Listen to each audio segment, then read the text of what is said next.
안녕하세요. 오늘도 창세기 13장에 대해서 나눠보도록 하겠습니다. 13장의 내용은 12장의 내용과 이제 연속선상에 있습니다. 곧 아브라함의 모습을 통해서 이후에 있는 모든 성도들에게 본을 보여주시고 계십니다. 메시지도 간략하게 이제 정리를 해드리자면, 땅에 있는 것에 소망을 두지 말고 하늘에 소망을 두어라. 이제 그런 과정 속에서 재산이 많아지는 일도 경험할 수가 있고, 혹은 이제 또 어떤 위기 상황도 경험할 수가 있고, 그 과정에서 실수로 넘어지는 과정도 경험할 수가 있고, 또는 혹은 13장에서는 이제 칭찬을 받는 어떤 이제 일도 경험을 하게 됩니다. 12장에서는 아브라함이 이제 후반부 실수를 했죠. 하지만 이제 13장에서는 좀 더 성숙을 해서 칭찬을 받는 모습을 보여주는 이제 그런 모습이 보여지게 되겠습니다. 이제 이야기를 나눠보면 이제 12장 후반부에서 이제 그 아브라함이 이제 위기를 겪죠. 아내를 빼앗길 뻔한 위기를 겪고 그걸 하나님의 능력으로 되찾게 됩니다. 그리고 애굽 왕 바로가 어쨌든 아내를 빼앗아 갈 때 이제 그 엄청나게 많은 재물을 줬어요. 이 재물을 돌려줄 필요가 없었기 때문에 아브라함은 오히려 이 사건을 통해서 부유해진 상태로 가나안 땅에 돌아가게 됩니다. 그러니까 악한 일조차도 선으로 바꿔주신 이제 하나님의 어떤 선하신 모습이 되겠습니다. 그래서 약속의 땅 가나안 땅으로 돌아가는 여정을 다시금 시작을 하게 되는데, 이 구조는 사실은 이제 뒤에도 계속 반복이 됩니다. 이삭도 야곱도 그리고 모세가 이제 이스라엘 백성을 이제 데리고 나올 때도 이제 기근 때문에 애굽 땅에 들어갔다가 다시금 나와서 이제 천국을 상징하는 땅 가나안 땅으로 이제 가는 모습, 이 여정은 이제 계속 반복이 되는 거죠. 곧 이것을 상징하는 것은 애굽 땅은 이제 악의 세력을 이제 상징을 하게 되겠습니다. 여기서 이제 상징적으로. 그리고 그 안에 있던 우리가 하나님을 믿음으로 구원을 받아서 천국의 소망을 두고 천국을 향해 나아가는 삶을 살아가는 모습을 형상화한 것이라고 볼 수가 있겠습니다. 이 12장의 후반부가 연결이 되면서 13장은 그대로 이제 시작이 됩니다. 이제 재물이 많아졌다라, 풍족해졌다라는 이제 표현으로서 시작을 해요. 근데 이것을 이제 이런 식으로 해석들 많이 합니다. 재물이 많아서 무거워져서 오히려 이제 땅에 소망을 두기 쉬운 상태가 되었다.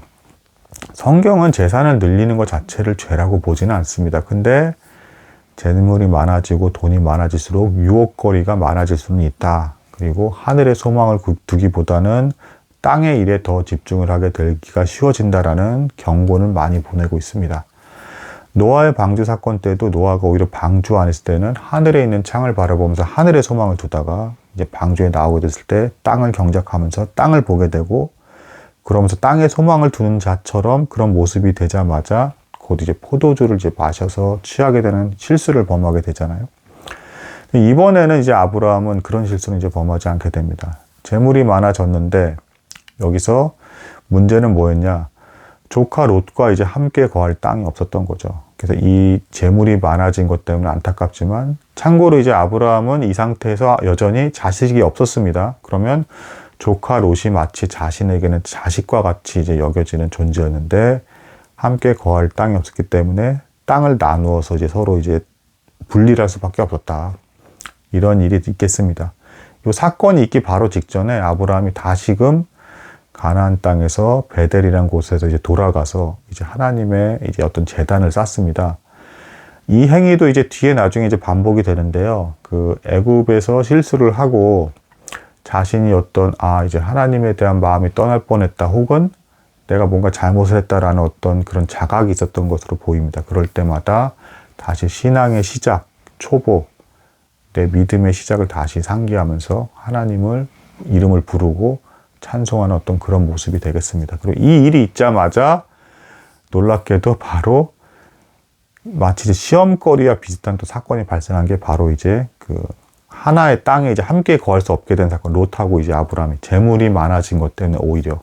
그래서 이것 역시 또 아브라함에게는 이제 상처가 될 일이었습니다. 왜냐하면 아들 같은 롯이 이제 분리해서 나가야 됐던 거죠. 근데 여기서 롯이 이제 아브라함과 대조가 됩니다. 여기서 이제 아브라함이 칭찬을 받는 행동을 하는데, 넘어지기만 한 게 아니라 순종을 아주 잘 했는데, 본이 되는 모습을 잘 보여줬는데, 그것은 무엇이냐면 땅의 곳에 소망을 두지 않고 선뜻 롯에게 먼저 선택권을 준 것. 네가 가고 싶은 땅으로 가라. 그러니까 아브라함이 원래 더 연장자였기 때문에 아브라함이 내가 이 땅에 거하면 너는 저쪽에 거하라 이렇게 정해도 이상할 것이 없었는데 어차피 땅에 소망을 두지 않고 또 겪었잖아요. 이미 애굽에서도 하나님께서 구해주시는 것들, 그리고 의외로 악한 일을 자기가 했는데도 재물이 많아지는 것을 겪음을 통해서 아, 부와 기회와 명예와 생명이 하나님께 있구나라는 걸 또 이제 겪었잖아요. 그래서 하나님께 전적으로 믿음으로 의지하는 모습을 보여주게 됩니다. 그랬더니 롯은 하나의 양보도 없이 눈에 보이기에 좋은 아주 하나님께서 보시기에 악한 땅, 소돔과 고모라 그쪽에 있는 땅을 선택을 하게 됩니다. 단지 기름지고 목축업을 하기 좋아 보이는 그곳으로 이제 가게 되는 거죠. 그 백성들이 아주 악하다는 것은 무시한 채 눈에 보이는 조건이 좋은 쪽으로만 합리적인 선택으로서 그렇게 떠나가 버리게 됩니다. 여기서 또 한 가지 더 안타까운 것은 분명히 아브라함이 복이잖아요. 하나님께서 약속을 그렇게 해주셨잖아요. 복인 아브라함에서 분리되지 않으려고 어떻게든 애써야 되는 게 기본적으로 롯에게 보여야 되는데 그런 것은 보이지 않고 오히려 눈에 보이는 땅의 조건을 따라 그대로 악한 땅으로 가버리게 되었다. 하지만 아브라함은 먼저 선택권을 줌으로써 한번 이제 고통을 겪어봤잖아요. 하나님께 더 전적으로 의지하는 모습으로서 이 땅에 욕심을 내지 않는 모습을 보여줬다.